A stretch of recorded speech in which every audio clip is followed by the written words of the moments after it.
rare as finding a legit Titus O'Neil fan, this post-brand split Raw was pretty good. Yeah, I feel like we're in some sort of like different dimension where Raw is like putting on decent shows and getting us excited for pay-per-views. I get it. I figured out what it was. What was it? There are people from Smackdown there. That makes so much sense. All the Smackdown rubbed off on Raw. Shane and Daniel Bryan went through and they're like, no. This is how you want to do it. Yep. Yeah. So welcome to the Raw review. We're talking the Go Home Raw to Survivor Series. We'll be having our Survivor Series predictions coming out later this week. We still got one more stop. We got the 900th episode of Smackdown tomorrow. Yeah, I bet lots of stuff is going to go down. Yeah, now I'm excited for Smackdown. But yeah, Raw was pretty damn good. I enjoyed it. This whole episode was nothing but build to Survivor Series. Yeah, and it was it was the theme because we started with the entirety of everyone who's going to be representing Raw out on the stage with Mick and Stephanie in the ring, and both Mick and Stephanie just trying to hammer home what your job is this Sunday is to represent, defend, and win for Raw. Trying to get everyone on the same page. And then the theme throughout the night was, hey, you may not like this person, but you have to work with this person in order for Raw to win on Sunday. Yeah, let's be real here. Mick and Stephanie put together some fucking weird matches. Weird matches, and I think that's what really gave Raw its charm, is it wasn't the same old shit. Yeah, that made it really good, because we had a Roman Reigns and Kevin Owens versus Cesaro and Sheamus. We had the New Day versus Jericho, Braun Strowman and Seth Rollins. We had Enzo and Cass teaming with the Club to take on the Golden Truth and the Shining Stars. We had Sasha and Charlotte versus Alicia Fox and Nia Jax, with Bayley on commentary and Dana Brooke at ringside. It was just, it's like, hey, we get it. You don't like this person, but you have to get along with them for the betterment of Raw coming up this Sunday. Yeah. And it was. I can't say that we saw some of the best matches we've ever seen, but the matches were good. They were, they kept us entertained. I gotta say though, stand out from the entire night, Braun Strowman. Oh, absolutely. Holy shit! This was Strowman's night. Like, as if the 900 segments he had last week wasn't enough to make us go like, okay, Braun Strowman's getting some TV time. He fucking proved it by not only winning the match for him, Seth, and Jericho. Well, he basically single-handedly dismantled the New Day multiple times during the match. And he was the whole reason the end of the match happened, is he crushed Kofi and Big E on the outside and left Woods in there to defend himself against all three members of the other team, which was ended with a giant power slam by Braun Strowman. So yeah, and then Roman Reigns and Kevin Owens was just right off that was our first match. Yeah, was right off the bat, we understand the tension between Cesaro and Sheamus. That's we've seen that build for the last 2 months, but to see the already set tension between Kevin Owens and Roman Reigns almost subside for a second and have them work together is just, it's so bizarre. Yeah. And it was just, that was what really captivated me through the entire night of Monday Night Raw. It was just wondering where these different things were going to lead. You just seemed so confused during the 8-man tag match. I was. There was so many, that one specifically, there's so many moments, like R-Truth running off the ropes, hitting Primo or Epico and knocking him off the ring, and I thought, oh, that's good. That doesn't usually happen. He just knocked his opponent. No, he's his tag team partner. And then that was followed up by Enzo. His tag team partner who was his opponent last week. Yeah, and then that was followed up by Enzo taking I think Enzo taking R-Truth over to the corner where Gallows and Anderson were standing, and I'm like, what the fuck is going on? And then it got even more confusing in that particular match because Golden Truth took out Epico, pulled him out of the ring, and just left him laying. Then Primo ends up getting the Magic Killer. Then we get this big hype up like Gallows and Anderson are going to tag in Enzo to do Air Enzo, and Gallows just like, fuck you, goes down and pins Primo and wins the match. And it's just, like, the fact that it wasn't the same old thing, it kept me wondering. And I was extremely confused, but entertained at how Drew Parker I was for most of the night. If you're watching the news, you understand that. Extremely confused. We had some other matches that didn't necessarily mean too much. Bo Dallas thought that he should be getting the shot at Dolph Ziggler and or the Miz, or the Miz, not and. So he decided to challenge Sami Zayn to a match. Plain and simple, Sami Zayn beat Bo Dallas with not much of an issue. Yeah, but to my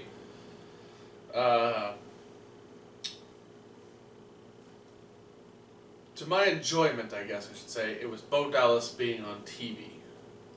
That's fair. Which is, again, it's one of those things where it is, there are a handful of guys who seem to be floundering now that the brand splits happened. Some guys who, pre-brand split, aside from Adam Rose, who got dumped by WWE for some stuff that I don't want to get into right now. Yeah. But, Heath Slater, Curtis Axel, and Bo Dallas were, kind of a big deal. Yeah, no, they... Pre-brand split. They weren't... I wouldn't call them a big deal. They weren't getting major storylines, but they were getting a lot of TV time. Yeah.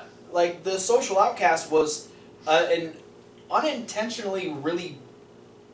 it was a gimmick that actually took off. Yeah.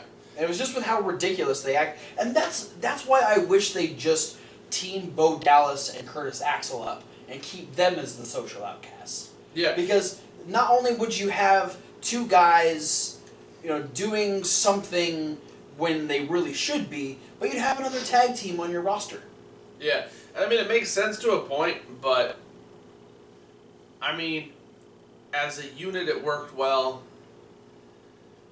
But, Axel and Bo were prominently featured people.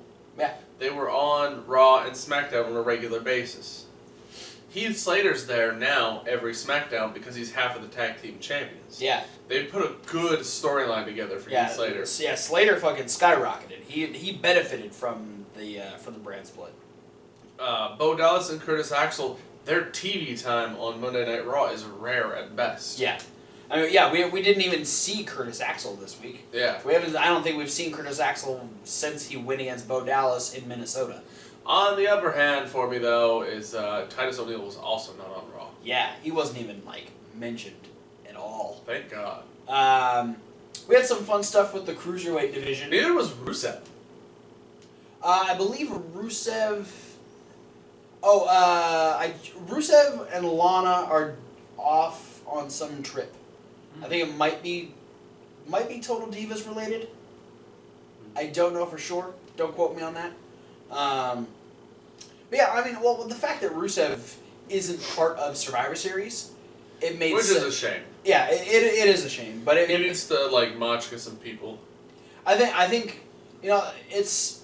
he's been so prominently featured. I think a couple weeks without Rusev isn't a bad thing. It'll just make it even better when he does come back, which will more than likely be the night after Survivor Series. Absence makes the heart grow, Machka. Yes. Make that a shirt. Okay. We had some fun stuff with the Cruiserweight division where Brian Kendrick was trying to make the Cruiserweight division realize that he was going to fight for them. He was going to make sure they stayed on Raw because he was confident that he was going to beat Kalisto on Sunday.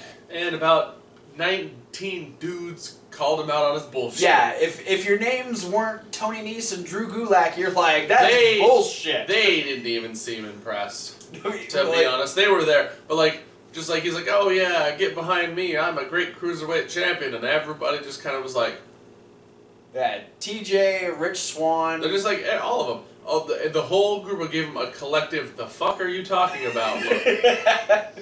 And then Noam Dar tried to like insert himself for the first time in the cruiserweight division and what was he? What did he keep yelling when he was trying to like break up the fight? I think he just kept yelling, "Calm." Calm. But it sounds like he was barking. His accent didn't really like help accentuate the word at all. It was calm. I really want to see, like, this is the tagline they've been using for Survivor Series. Fantasy warfare is becoming reality. Mm-hmm. My fantasy warfare right now, I want to see a shouting match between Noam Dar and Drew Galloway. God. Oh, just two Scots just yelling at each other. That would be the best thing. I want WWE to re-sign Drew Galloway for a one-night appearance just so him and Noam Dar can yell at each other.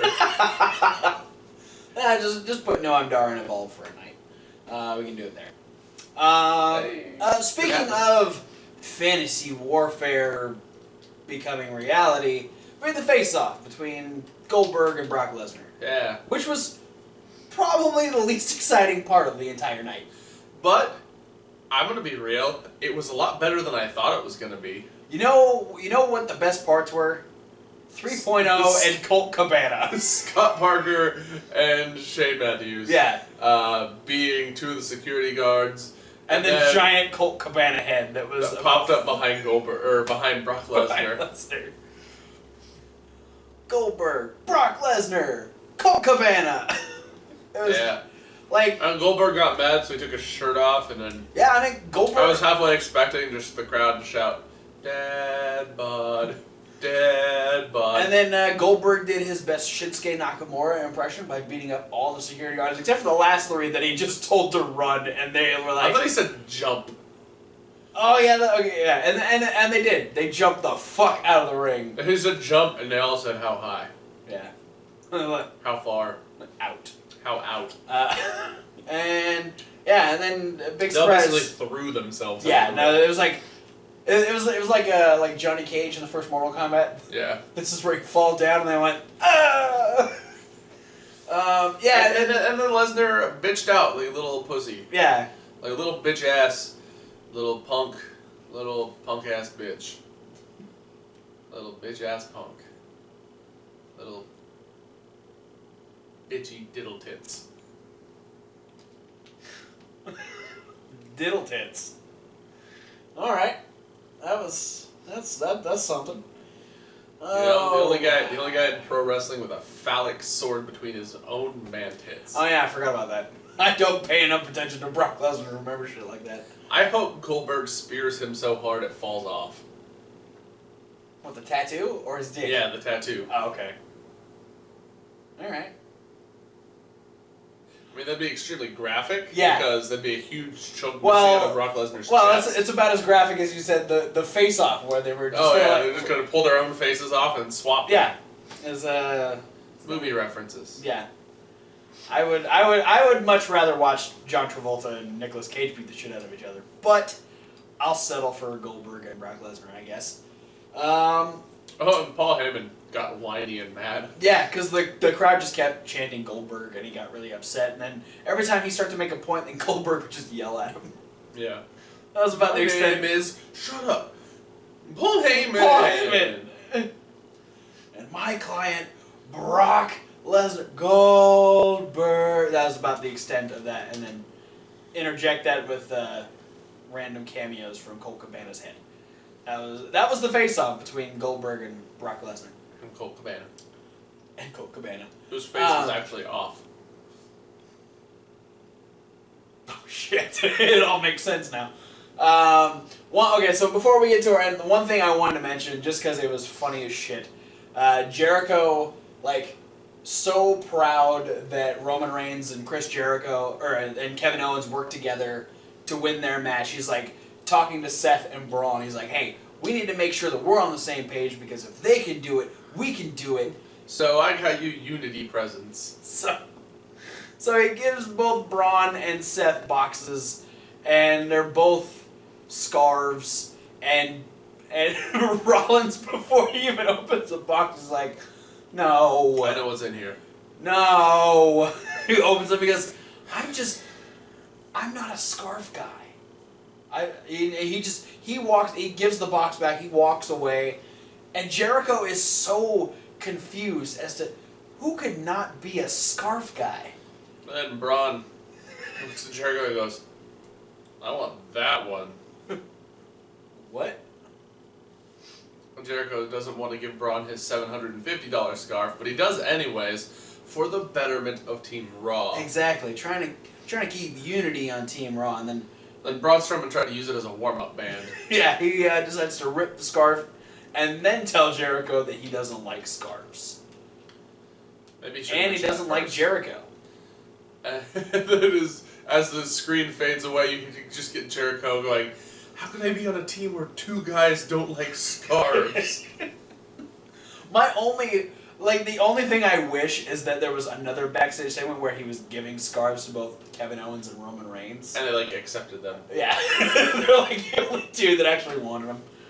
I want to, it's not going to happen, but I would love for them to all come out wearing Monday Night Raw scarves.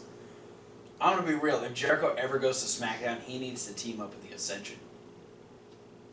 Dick scarves, bro. Yeah. Dick scarves and Chris Jericho. You ain't gonna beat that. All right. We need to talk a little bit about the women's tag match.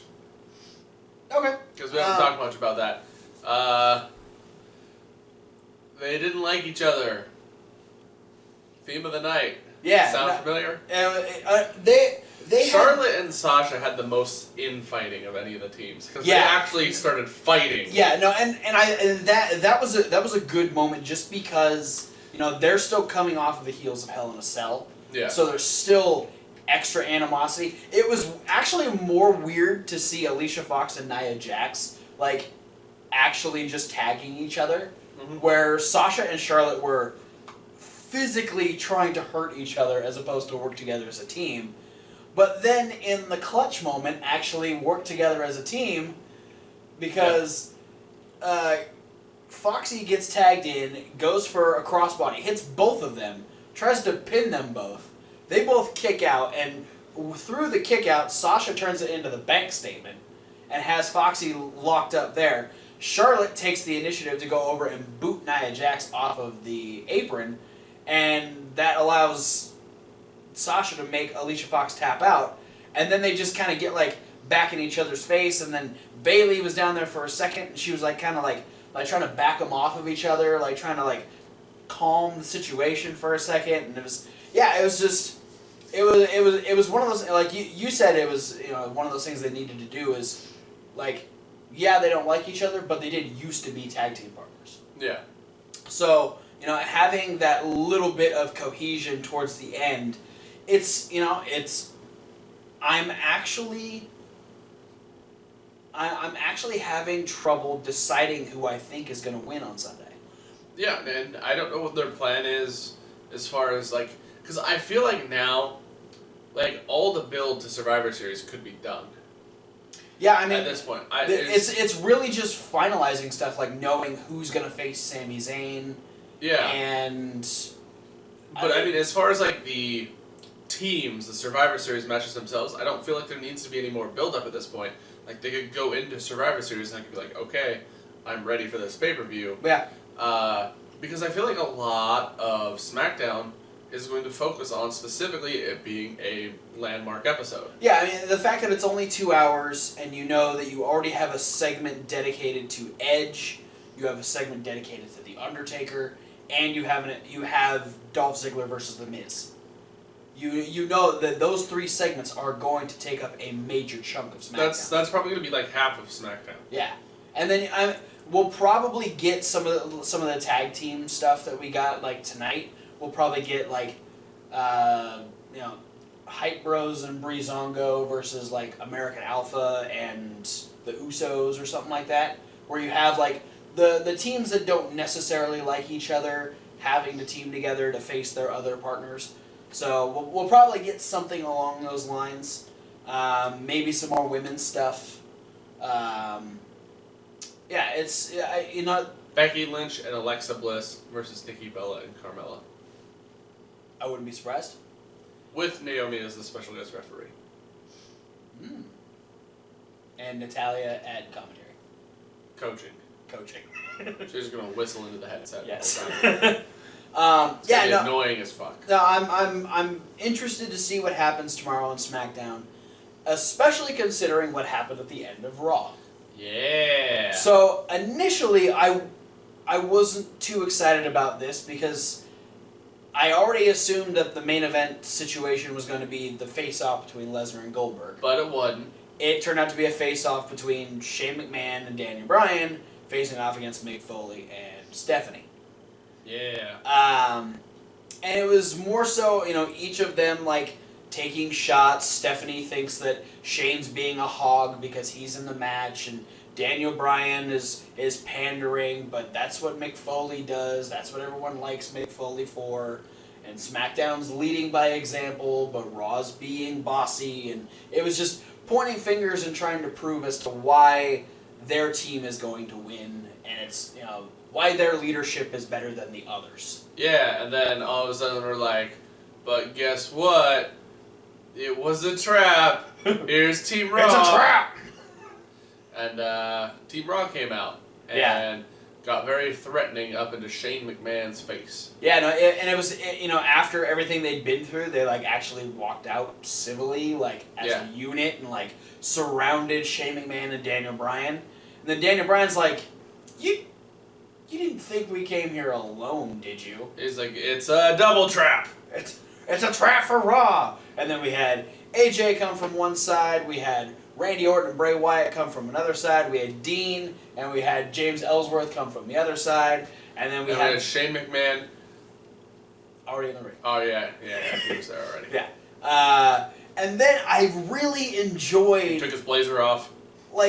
I don't usually like the end of a show being a promo back and forth, but I really enjoyed just the verbal sparring that both teams had. It was really fun. It was AJ and Kevin Owens going at it right at the bat because obviously they're representing their brands as the champions. Yeah, both of them trying to prove why their belt was better. AJ Styles had sugar teat. Yeah. Apparently Kevin Owens is still on Chris Jericho's sugar tit. That was awkward. I hope there's a podcast somewhere down the line where AJ explains what that means. I'm looking it up right now. Please do. Then we had Seth Rollins, calling out Shane like, is this really the fight you want to get in? Because we saw Braun Strowman destroy the New Day by himself. And then on top of that, you have the Universal Champion, you have the United States Champion, and you have Seth Rollins all on the team as well. And then we had Randy Orton kind of posture up then Bray Wyatt took the microphone and was telling Braun, you turned your back on the Wyatt family. You came over here, you decided to do things on your own, you completely erased us from anything you were doing, and now you found something. I figured out the answer, and it was a good insult, to be completely honest. Please explain. So the phrase "sugar tit" is a folk slang term for what was used to something. They would take a cloth, and they would either dip it in honey or sugar and water, and then twist it into a bulb and use it as a pacifier for a baby. Oh. So basically, he's calling Kevin Owens a big baby, and Jericho is taking care of him, and being the oh yeah, Kevin Owens gets what he wants. He's the coolest guy ever. Now there's probably going to be fan art with Kevin Owens with a fucking scarf in his mouth. Anyway. Thank you for that. Yeah. Braun is being berated by Bray Wyatt, and Bray Wyatt saying that the Wyatts are that they're going to destroy the monster he created.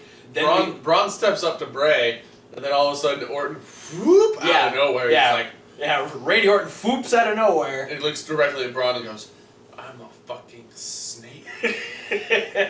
And then, Rollins talks about how, Team Raw is unified. Yeah, Team Raw is unified, and you don't even understand what Seth Rollins and Roman Reigns are capable of when they're on the same page.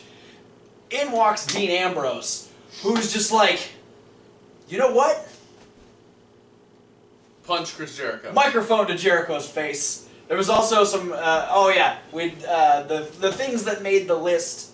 AJ Styles. Soccer Mom Hair. James Ellsworth. And James Ellsworth sold it like it was the worst thing in the world. He looked as upset as he did when he cost Dean Ambrose the match against AJ Styles. Dean actually went over and tried to console him for a second when he got put on the list. So the microphone to Jericho's head just became a 10-man brawl. James Ellsworth got the fuck out of there. Foley and Stephanie were on the outside of the ring on the other side. Foley and Stephanie were being fucking cheerleaders for Team Raw. They were running around the ring, fucking, yeah, kill him, finish him, beat him up. It was each team kind of had its moment where they were getting their one up. We had the house finish. Yeah, where everyone comes in and gets their shit in. Yeah, everyone had their except moment. Bray Wyatt. Except for Bray fucking Wyatt, man. It's just like a pay-per-view. Why can't he hit a fucking Sister Abigail on Roman Reigns, for the love of Christ? Because, specifically, they needed Roman Reigns for the Shield powerbomb that happened right afterwards. Because they powerbombed AJ Styles onto the rest of Team Smackdown, who were on the outside. Yeah. Which was like Shane McMahon took the brunt of that. Oh yeah. No, he was like right in the middle. He got a face full of AJ Styles. So then we had. Which, by the way, his cross-body clothesline thing to knock Braun Strowman out of the ring. Yeah. Was insanely Holy shit, fast. Shane! You're gonna hurt yourself. Not only ramming yourself into the apron, but you've got a 400-pound dude falling after you. That's terrifying. Yeah. Shane don't give a fuck. No. WWE Honey Badger, Shane McMahon. So, Team SmackDown is backed up the ramp. They're kind of yelling back and forth. Team Raw. Both teams were way more unified than I ever thought they absolutely could be. It was just... Raw was fun. Yeah. And it's weird to say that. And one of the things is I think, I don't feel like we're going to have the same, treatment towards the... At least not the men's team of Raw, SmackDown, as there was of Raw. Yeah. Because I feel like the whole point of why they came together at that moment was because of the fact that their leader is Shane McMahon. Yeah, and for having that moment where they're saying, Shane is jumping into this match for the greater good, we can put our shit aside. Yeah. And that was one of my favorite things is that Shane said it was leadership by example, and I appreciated that thought process that he's not just sending guys in to fight, he's going to stand there with them and defend his brand along with his guys. Just like the Invasion. No. Which means Braun Strowman's going to be the first one to be eliminated. All right. Who's defecting from SmackDown to Raw? Big Show. Big Show's going to come out. Big Show's on Raw, I think. Big Show's going to come out and punch John Cena. He's going to panic and punch John Cena. And then Ziggler's going to eliminate the next 3 guys by himself. Oh, man. No, it's very rare that Raw makes me more excited for a pay-per-view. They did it, though. But they did. I still don't give a shit about Lesnar versus Goldberg, but the rest of the shit, I'm really excited for. I'm just gonna be real. I'm gonna put a money down on how long it's gonna take for one of them to get injured. Lesnar and Goldberg? Yeah. Because either Goldberg's getting fucked up by a bad suplex or Lesnar's getting busted open. Lesnar always gets busted open though. You can't put money on that shit. Well, no, it's just how long it's gonna take before somebody gets hurt. I'm going to make a little pool. We can make a little pool, put a quarter in, and place your bets how long it's going to take in that match. 5 minutes tops. If the match even lasts that long. I'm going 333. 3-3. Oh, you're going very specific. Yeah. Alright, I'm going 333. Somebody's hitting a bad bump, or Goldberg's gonna fucking pop Lesnar in the forehead. yeah, we'll talk more about that after we do this. But that is it for the Raw review. Thanks for watching. Don't forget to like, comment, and subscribe. Click all the links down in the description and send all of our social medias. So many medias. You can also check out this review along with our really long indie news and the upcoming Smackdown and midweek wrap-up, all in podcast form. But you'll want to stay here on the YouTubes. You want to be here on the YouTubes. Be here on the YouTubes. Because in podcast form, you don't get predictions. No, but we got 2 predictions. We do. We might even do a post-NXT review this week. We don't know yet. NXT Takeover. We got predictions for NXT Takeover Toronto. We have Survivor Series predictions. They are up in Canada. You can check out last week. We had the top 5 for the month of October. I picked 6 people. Oh, you did pick 6 people. You threw me for a second. 6 people on the top 5. Man, let's see how that works. Yeah. Also, check out Reasonable Wrestling, fans. As reasonable with a W. Like wrestling. Where you get to see all of our YouTube stuff, where we actually uploaded 2 videos last week. You got a brand new unboxing from WrestleCrate, and you get to see me whack Kevin Hawk in the back with a chair a couple of times. You can check out the other punishment videos we've had over there. You can check out the other unboxing videos, and yeah, tons of stuff over there. Speaking of punishments, over the next couple days, post in the comments what type of punishment or wager we should make for Survivor Series, and or possibly the addition of NXT TakeOver. Yeah, we could be doing a lot of point stacking going on. Yeah, we might do like both a pool, both shows combined. We might do a punishment for both. Post down in the comments stuff that you'd like to see us do, and we might take that into consideration, especially if it's a good one. But thanks for watching, guys, and we'll see you at whatever video you decide to watch next.